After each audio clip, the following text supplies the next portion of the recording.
Welcome back, everybody, for another deep dive. This time, we are exploring something truly unique. It's called The Liat Show. Now, if you're thinking, oh, just another podcast, trust me, this one is different. You know what struck me right away is how Liat describes herself. She says she's an architect, but not of buildings. That really sparked my curiosity. Yeah, me too. And she doesn't stop there. She says, and I quote, "I create things this world hasn't seen before, weaving together history, music, science, entrepreneurship, business, art, food, and personal stories. Faster than most people can grab a snack. And I make them delicious." I mean, how intriguing is that? It's a bold claim, but I think she backs it up. Instead of just presenting information, she builds connections between all these different fields, like history, music, even Israeli culture. It's like she's creating this multidimensional experience, almost like a mental map. That helps us understand the world in a whole new way. Yeah, and it's interesting because her About section on her website, it also mentions a journey to infinity. It's almost like she is inviting us, the listeners, to be part of this grand unfolding story. And speaking of stories, Liat comes from a family of storytellers. Her father was both an architect and a storyteller, which I think has definitely influenced her approach. Absolutely. I think that background might explain why she's so good at connecting the dots between different disciplines. She's not just presenting facts, she's weaving a narrative. And it's incredibly engaging. Yeah, speaking of engaging, let's talk about how Liat approaches history. It's not your typical dry textbook stuff. She finds these incredible connections that just make history come alive. Like, for example, the story she tells about Ottoman land sales in the late 19th century and how it connects to the Israeli-Palestinian conflict today. Oh, that's a great example. I think a lot of people have a basic understanding of the Ottoman Empire's decline and the emergence of the Zionist movement. But Liat, she digs deeper. She reveals these often overlooked historical details that shed new light on the complexities of the conflict. Exactly. She explains how the decline of the Ottoman Empire led to these massive land sales to foreigners. Often these sales happened without even telling the local peasants, who had been working the land for generations. And what's particularly fascinating is that many of these buyers were Jewish refugees fleeing persecution in Russia. They were seeking a safe haven, and this land purchase offered a solution, a place to build a new life. It's a really powerful reminder that history isn't black and white. There are so many different perspectives and motivations at play. In this case, you have the local peasants who felt betrayed by the land sales, and you had the Jewish buyers who were desperately seeking a new home. Liat's point is that this clash of perspectives created a legacy of resentment and mistrust that continues to this day. She's not saying who is right or wrong. She's just presenting the facts in a way that makes you think, wow, I never considered it from that angle before. And that's one of the things that makes her work so compelling. She doesn't shy away from difficult topics. She encourages us to think critically about the past and how it shapes the present. It's like he's saying, here's the information. Now let's have a real conversation about it. And speaking of conversations, Liat is a big believer in the power of storytelling to make these conversations more engaging and impactful. She actually says she inherited her father's storytelling gift, which is fascinating. It makes you wonder, doesn't it, how much of our own understanding of the world is shaped by the stories we've been told, both personally and collectively. Absolutely. And Liat's work is a great reminder that effective storytelling can make even complex historical events relatable and even enjoyable. It's a stark contrast to those dry textbook accounts that we've all struggled through. Liat makes history come alive. And she's also very intentional about the format of the Liat Show. She publishes her work in story sets, almost like chapters in a book, or a live performance unfolding over time. It's this ongoing journey, and she makes you feel like you're right there alongside her, discovering new insights and connections. And speaking of journeys, have you noticed that Liat has been nominated for a Rising Star Award on YouTube? That's a huge deal, and she needs our help to win it. That's right. She needs to hit 1,000 subscribers by the end of the month to be eligible. So if you're enjoying this deep dive and want to support Liat's amazing work, head over to YouTube and subscribe to her channel. It's a simple action that can make a big difference. And while you're at it, why not subscribe to her show on all your favorite podcast platforms, too? The more subscribers she has, the wider her reach, and the more people can benefit from her unique perspective. We also have a fun challenge for you. We want to see your creativity in action. Create reels or shorts, sharing the Liat Show with your friends. Tell them what you love about the show, what makes it unique, and why they should be listening. The most creative and viral entry wins a prize. It's a great way to spread the word and introduce Liat to a whole new audience. Plus, who doesn't love a little friendly competition? Exactly. And speaking of spreading the word, How else can our listeners help us grow this podcast and share these incredible insights with the world? Well, first and foremost, tell your friends. Word of mouth is incredibly powerful. Share what you're learning on social media, leave reviews on your favorite podcast platforms, and engage with us in the comments section. We're building a community of curious minds here, and your participation is essential. Liat's work challenges us to think differently about the world, to question our assumptions, and to embrace complexity. And the more people we can bring into this conversation, the richer and more rewarding it will be for everyone. So let's dive deeper into one of Liat's stories that really exemplifies her unique approach to history. It's a story about Ottoman land sales, Jewish refugees, and the roots of a conflict that continues to this day. It's a story that reveals the interconnectedness of history, the human cost of displacement, and the power of storytelling to illuminate the complexities of the past and present. And it all starts with a simple question.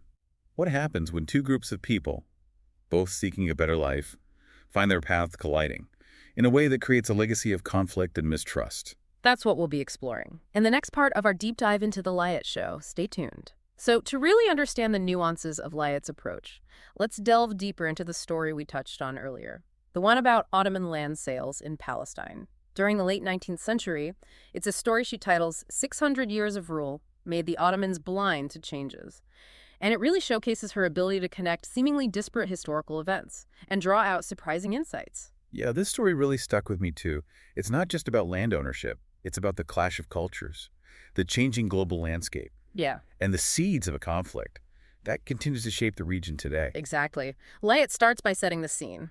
The Ottoman Empire, this once mighty power that had ruled over vast swaths of territory for centuries, was in a state of decline, financially strapped, and facing pressure from rising European powers. The empire was struggling to maintain its grip on its far-flung provinces. And one of the ways they tried to cope with this financial pressure was by selling off state lands. Now, this might seem like a straightforward solution, but it had huge implications, especially in a place like Palestine. Right, you see. Under the traditional Ottoman system, land ownership was a complex affair. The elites, often absentee landlords, held title to the land. But the local peasants worked it and had certain customary rights. It was a system of mutual dependence, albeit an unequal one. Liat points out this system was deeply rooted in Ottoman tradition and a sense of stability that had existed for centuries. But then with these land sales, that stability was upended. And it wasn't just any buyers who were coming in. Many were European investors, drawn by the promise of fertile land and the potential for profit. They were often granted special privileges under these agreements called capitulations, which exempted them from certain Ottoman laws and taxes. It's almost hard to believe, isn't it? Imagine living in a place where foreigners have more rights and privileges than you do. These capitulations were a symbol of the Ottoman Empire's waning power, and they had a huge impact on the social and economic dynamics of the region. And in Palestine, these land sales had a particularly profound impact because, as Liat highlights, alongside these European investors, you also had a growing number of Jewish buyers, many of whom were refugees fleeing persecution in Russia. They were driven by the Zionist ideal of creating a Jewish homeland in Palestine, and they saw land ownership as a crucial step towards achieving that goal. So you have this complex situation where you have local peasants who had worked the land for generations suddenly facing displacement, often without any legal recourse. And then you have these Jewish buyers, often coming from a background of oppression and persecution themselves, seeking a new life and a place to call home. Liat doesn't shy away from the tragic irony of this situation. Two groups of people, both seeking refuge and a better life, find themselves on a collision course. And it's in this clash of perspectives, this tangle of historical forces, that we see the roots of a conflict that continues to this day. One of the things that makes Liat's work so compelling is that she doesn't offer simplistic answers or try to paint one side as the good guys and the other as the bad guys. Instead, she presents the nuances, the complexities, and the human stories that are often lost in the broader historical narrative. Exactly. She makes you realize that history is rarely black and white. It's messy, it's full of contradictions, and it's often the result of unintended consequences. In this particular story, about Ottoman land sales and the displacement of Palestinian peasants, really highlights that complexity. Because as Liat points out, many of those Jewish buyers were themselves refugees, escaping horrific violence in Russia. They were seeking safety and security, just like the Palestinian peasants they were displacing. It adds another layer of tragedy to the story, doesn't it? And it challenges us to think beyond simple narratives of victimhood and blame, because in this case, you have two groups of people, both with legitimate grievances, both with stories that deserve to be heard. And that's where Liet's work shines. She brings those stories to light. She gives voice to the voiceless and forces us to confront the messy, often uncomfortable truths of history. And Yeah. she does it in a way that's both intellectually stimulating and emotionally resonant. It's not just history. It's a story about humanity. Speaking of humanity and connecting this back to our earlier conversation, Mm. I think Liat's approach to storytelling embodies that human element perfectly. She doesn't just present dry facts and figures, she weaves those facts into a compelling narrative that captures our imagination and makes us care. Yeah, she makes history feel relevant, relatable, and almost personal. You feel like you're right there with those Palestinian peasants, experiencing the shock and betrayal of displacement. And you also feel empathy for those Jewish refugees, seeking a new life and a place to call home. It's a powerful reminder that history is not just something that happened in the past. It's a living, breathing entity that continues to shape our present and our future. And Liat's work is a testament to the power of storytelling to bridge those divides between past and present, to connect us to our shared humanity, and to inspire us to build a more just and compassionate world. Speaking of inspiration, it's inspiring to see that Liat has been nominated for a Rising Star Award on YouTube. That's right, she has a chance to win. But she needs to reach 1,000 subscribers by the end of the month. So for all of you listening, head over to YouTube, search for The Liat Show, and hit that subscribe button. It's a simple way to support her work and help her reach a wider audience. And while you're at it, tell your friends. Share this episode. Create reels and shorts highlighting what you've learned. And spread the word about The Liat Show. Let's make sure Liat gets the recognition she deserves, and that her unique perspective reaches as many people as possible. Because when you support creators like Liat, you're not just supporting a show, you're supporting a new way of understanding the world, a way that embraces complexity, nuance, and the power of human connection. And now let's continue our deep dive into The Liat Show and explore another fascinating aspect of her work, her exploration of Jewish immigration to Palestine and the significance of language in shaping our understanding of history. One of the things that really struck me about Liat's work is how she uses language to illuminate the deeper meaning behind historical events.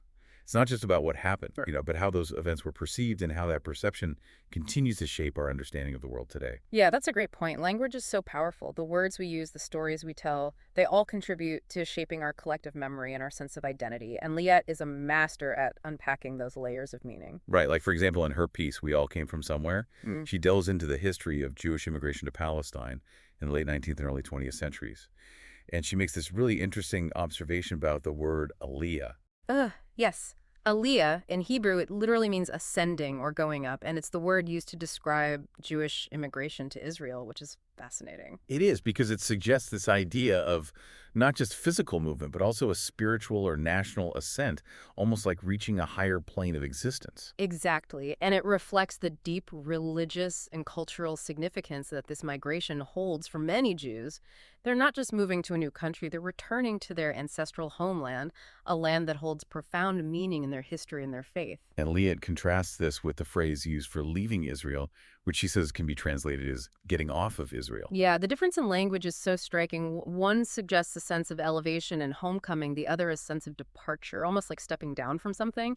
It speaks volumes about the emotional and ideological weight that this land carries for many Jews. And Liat highlights a really important point. She writes, "We all came from somewhere, and that journey was not easy for many of us, no matter how you look at it. The vast majority of Jewish immigration waves to the land of Israel consisted first and foremost of refugees." That's a powerful statement. It challenges the simplistic narrative that often gets perpetuated. The idea that this was just a mass migration of people seeking a better life. Liat reminds us that many of these immigrants, these lim as they are called in Hebrew, were fleeing persecution, poverty, and violence. They were refugees seeking safety and a future for themselves and their families. And it adds a whole new layer of complexity to the conversation, doesn't it? It forces us to reconsider our assumptions and to grapple with the human cost of displacement and conflict. Absolutely, and I think it also connects back to the story we discussed earlier about Ottoman land sales and the displacement of Palestinian peasants, because it highlights the fact that this region has a long and complex history of migration displacement and the search for belonging. It's a reminder that people on all sides have experienced trauma and loss, and it underscores the need for empathy and understanding if we're ever going to find a way forward. You know, Liat's work is so valuable because she constantly encourages us to move beyond the binary thinking that often dominates these conversations. She pushes us to acknowledge the complexities, the shared histories, and the human stories that often get lost in the political rhetoric. Exactly. She's not afraid to challenge our assumptions and make us think critically about the issues, and she does it in a way that's both informative and engaging. Mm. It's not just about lecturing or preaching, it's about creating a space for dialogue and exploration. And that's what makes The Liat Show so unique. It's not just a podcast. It's a journey. It's an invitation to join Liat on this exploration of history, culture, and ideas. And it's an invitation we hope you'll accept. So if you haven't already, head over to YouTube and subscribe to The Liat Show. Liat has been nominated for a Rising Star Award, and she needs to reach 1,000 subscribers by the end of the month to be eligible to win. Your subscription can make all the difference. And don't stop there. Subscribe to The Liat Show on all your favorite podcast platforms and tell your friends about it. Share this episode, create reels and shorts, highlighting what you've learned, and join the conversation. The more people we can bring into this community of curious minds, the better. We also want to encourage you to engage with us directly, leave comments on our Substack, send us voice messages on Spotify, or connect with us on social media. We love hearing from our listeners and learning from your insights. Liat's work reminds us that history is not just a collection of facts and dates, but a tapestry of interconnected stories. It's a story that's still being written, and we all have a role to play in shaping its future. Thanks for joining us on this incredible deep dive into The Liat Show. We hope you've enjoyed the journey as much as we have. And remember, keep exploring, keep questioning, and keep those minds open to new perspectives. Until next time, happy listening.